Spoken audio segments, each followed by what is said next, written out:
ہاں قبلہ آپ کی خدمت میں امام حسن مجتبیٰ علیہ السلام کی فضیلتیں جو مقام سید الانبیاء رسالت مآب صلی اللہ علیہ وسلم کی زبان اقدس سے جو آپ کے فضائل بیان ہوئے ہیں، پریکٹیکلی بہت سارے آپ کے فضائل میں جیسے دوش رسالت پر سوار ہیں، تو یہ سب چیزیں اپنی جگہ میں، لیکن آپ کی زبان اقدس سے، زبان وحی سے امام حسن مجتبیٰ کی شان میں جو احادیث مبارکہ ہیں اگر ناظرین کی خدمت میں پیش کریں۔ دیکھیے حضور اکرم صلی اللہ علیہ وبارک وسلم نے امامین حسنین کے بارے میں بہت کچھ فرمایا۔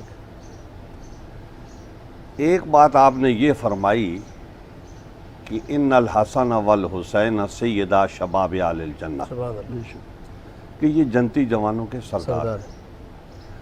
اب میں آپ سے یہ گزارش کروں گا اس موقع پر کہ نبی علیہ السلام نے جب یہ بات ارشاد فرمائی تو وہ تو بچے تھے۔ کیا بات ہے، کیا بات ہے۔ انہوں نے کوئی بڑی عبادت نہیں کی تھی اس وقت تک اللہ تعالیٰ کی، بے شک، اور وہ ایسے مطلب کوئی بڑے کام نہیں کیے تھے، جہاد میں شریک نہیں ہوئے تھے، قتال نہیں کیا، یہ سارے مواقع ان کو میسر نہیں آئے۔ حضرات صحابہ اکرام کو مواقع میسر آئے، انہوں نے قتال فی سبیل اللہ کیا اور انفاق فی سبیل اللہ کیا، ہجرت فی سبیل اللہ کی، تو انہوں نے بلند درجات پائے کہ اللہ تعالیٰ نے ان کے بارے میں فرمایا رضی اللہ عنہم ورضوا عنہ۔ اور یہ تو ابھی جو ہے چھوٹے سے ہیں، تو انہوں نے کچھ بھی نہیں کیا۔ تو ایک اللہ تعالیٰ کا ایک رحمت ہوتی ہے جس کو امتنانی کہتے ہیں، اور ایک رحمت وہ ہوتی ہے کہ جو اللہ تعالیٰ کسی عمل کے بدلے میں کرتا ہے۔ صحابہ اکرام کی جو فضائل ہیں وہ کسبی ہیں، کیا بات، انہوں نے محنت سے مشقت سے یہ فضائل حاصل کیے، یہ سارے عمل کر کے، اور ایک اللہ تعالیٰ کی طرف سے امتنان ہوتا ہے، احسان ہوتا ہے۔ تو حضرت امام حسن اور حضرت امام حسین علیہ السلام کے بارے میں جب آپ نے یہ بات ارشاد فرمائی سیدہ شباب اہل الجنہ، تو اس کا مطلب یہ معاذ اللہ تعالیٰ کا فضل ہے اور اس کا کرم ہے، اور اس نے ان کو عطا فرمایا ہے۔ یہ بات ایسی ہے کہ جیسے رسالت ہے تو اللہ تعالیٰ ارشاد فرماتا ہے کہ اللہ عالم حیث یجعل رسالتہ، کہ اللہ تعالیٰ جس کو چاہتا ہے رسول بناتا ہے، کیونکہ رسالت جو ہے یہ عطائی چیز ہے، اللہ تعالیٰ کا امتنان ہے، اس کی طرف سے احسان ہے کہ اس نے کسی کو رسول بنایا ہے، اور یہ کسب سے، محنت سے، مشقت سے، زیادہ عمل کرنے سے یہ حاصل نہیں ہوتی۔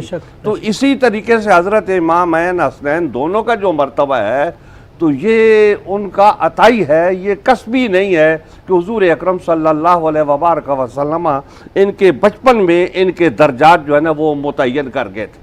حضرت امام حسن علیہ السلام کے نبی اکرم علیہ السلام کی اور بھی بہت ساری حدیث ہیں کہ آپ نے فرمایا ابنی ھذا سیدن، کہ میرا یہ بیٹا سردار ہے۔ تو اس میں تو کوئی شک نہیں ہے کہ وہ سردار ہیں، اور سرداروں والی صفات جو ہے وہ ان میں پائی جاتی ہیں۔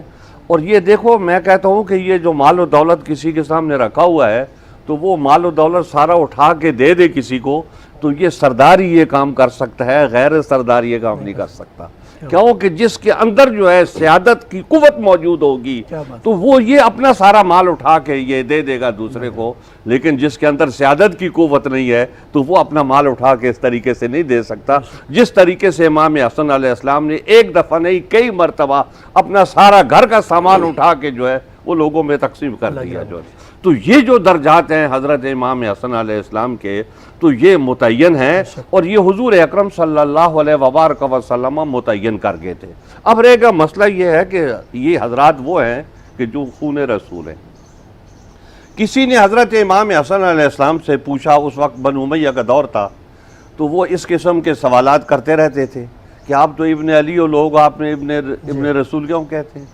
تو انہوں نے جواب میں فرمایا لگتا یہ ہے کہ آپ قرآن حکیم پڑھتے نہیں ہو، تلاوت نہیں کرتے۔ کیا بات، تو اس نے کہا قرآن حکیم تو میں تلاوت کرتا ہوں۔ تو انہوں نے کہا قرآن حکیم میں موجود ہے فَقُلْ تَعَالَوْا نَدْعُ أَبْنَاءَنَا وَأَبْنَاءَكُمْ وَنِسَاءَنَا وَنِسَاءَكُمْ وَأَنفُسَنَا وَأَنفُسَكُمْ۔ تو حضور اکرم صلی اللہ علیہ وبارک وسلم اس دن ابناء میں جن کو لے کے گئے تھے وہ میں تھا اور میرا بھائی حسین تھا، تو گویا ابناء میں اللہ تعالیٰ نے ہمیں رکھا ہے کہ ہم ابناء رسول ہیں، اور یہ اللہ تعالیٰ نے ہمیں اعزاز بخشا ہے۔ حضور اکرم صلی اللہ علیہ وبارک وسلم کی حدیث سے مبارکہ ہے کہ میری اولاد جو ہے وہ صلب علی میں ہے جو ہے۔ تو یہ اعزاز اور یہ مرتبہ حضرات امامین حسنین دونوں کو حاصل ہے۔ حضور اکرم صلی اللہ علیہ وبارک وسلم کی جیسے حدیث آتی ہے کہ آپ نے ان کو کندھے پہ بٹھایا۔ اب ہم لوگ نبی اسلام کی نالین مبارک کی بڑی عزت کرتے ہیں.